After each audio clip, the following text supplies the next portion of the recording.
Daily race B this week is at Laguna Seca in Group 4, with the meta car being the Genesis G70. You can only adjust brake balance this week and you'll want it on +5 for this one. So without further ado, let's get into the lap guide. Starting the lap, you want to be staying over to the left hand side until the green finishes and then move across for our first braking marker. You've got a choice of 3 markers to use. I like to use where the gravel and the sand meet on the right hand side. I'll be braking just after that. Some people prefer to use the white line and the 3 board, braking just before that one. In reality, you're actually hitting the brakes somewhere in the middle of the two. Now this can be tricky to see if you're in traffic, so you can always use this pylon over on the right hand side and hit the brakes just after that goes past the edge of the screen. From there, you're aiming to hit the apex on the first part of this hairpin. Now you want to be cutting right across the curbing, but trying to avoid hitting this red sausage if you can, because that will really unsettle the car. All the way through, we're going to be staying in second gear for this corner, and instead of hugging really tight to the curbing all the way round, what we're actually going to do is take a bit of a deeper line. This will give us a better exit onto the straight after the hairpin, as you'll see in a minute. So I'm feathering the brakes as we go round the corner and coming back for the second part of the hairpin. Because we took that slightly deeper line, we've got a flatter exit so we can get on the power a little bit quicker, but be careful not to hit that sausage on the way out. Getting back on the power and you're going to be coming right across the curb on the opposite side, but be careful that you don't go too wide. If you hit that gravel, it will really slow you down. From there, we're heading right across the track, getting ready for our next braking marker, which is this 2 board on the left hand side. We're going to be braking just after that and staying in third gear as we go round the corner. We'll be braking in a straight line and then turning in, and we're aiming to cut right across this curb. Again, watch out for clipping the red sausage on the inside. If you hit that, it will unsettle the car and likely send you wide on the exit. As we go round the bend, we are using all of the curb on the opposite side, whilst being careful not to end up into the gravel. You'll briefly get up to 4th gear along this section before hitting our next braking marker, which is about where I am now. You can see I've already changed down to 3rd gear and started braking, and I'm aiming to turn in at the end of the curb where the red and white stripes finish. We're going to be aiming for the corner on the opposite side. You'll notice we've already changed up to 4th gear before getting here, and we're looking to cut as much of this curb as possible whilst avoiding the sausage curb on the inside. Hitting that will unstable the car and also knock you wide on exit. Again, we're going to be making full use of the curb on the opposite side, being careful not to go into the gravel, which is very easy to do if you're carrying too much speed from the previous corner. From there, we're going to be moving back across the track and getting ready for our next braking point, which is the white line on the wall just behind the 3 board, and you're looking to brake just as you get to that. As an alternative, you can actually use the 3 board itself, but be aware if a car hits it, you're going to lose your braking marker. I'm looking to turn in around the 1 board and aim for the corner on the opposite side. We're in 3rd gear for this corner, and again, you've guessed it, we're going to cut right across the curb whilst watching we don't hit the sausage on the inside. I'm going to feather the throttle a bit round here so we don't go wide onto the gravel, and then it's a straight blast up the hill, looking out for our next braking marker, which is this 2 board on the right hand side.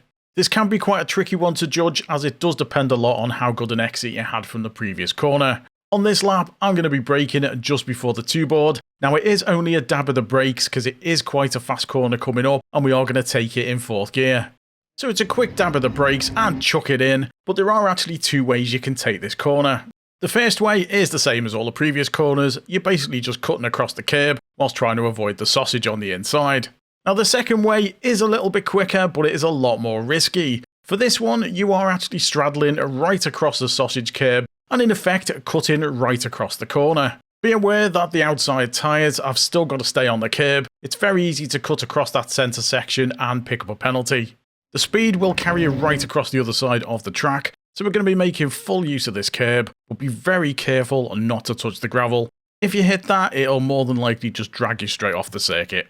From there, you're just powering down this straight and keeping over to the left hand side as we look out for our next braking marker, which is this little hut on the right hand side. And you want to get on the brakes when the hut reaches the edge of the screen. Alternatively, you can hit the brakes just before you get to that white line in front of the 3 board.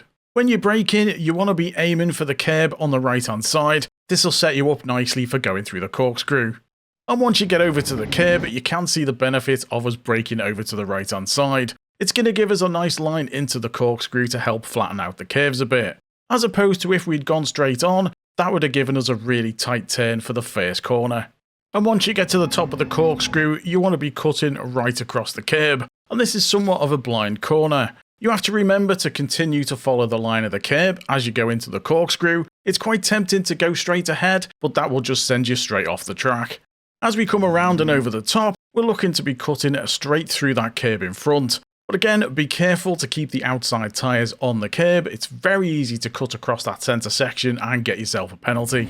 As we come out of the corkscrew, we want to be heading over to the right, at least as far as the middle of the track, in order to help flatten out the next bend. And we're going to be taking this corner in third gear. As we come round, I'm coasting and feathering the throttle to ensure that I'll be cutting right across this curb. Again, watching out for the sausage curb on the inside, because hitting that will send you wide as you come out of the turn.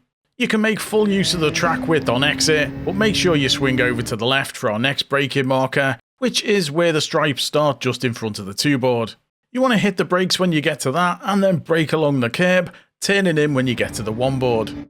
We're going to be taking this next corner in third gear. Unlike the others, we're aiming to cut right across the curb without hitting the sausage on the inside.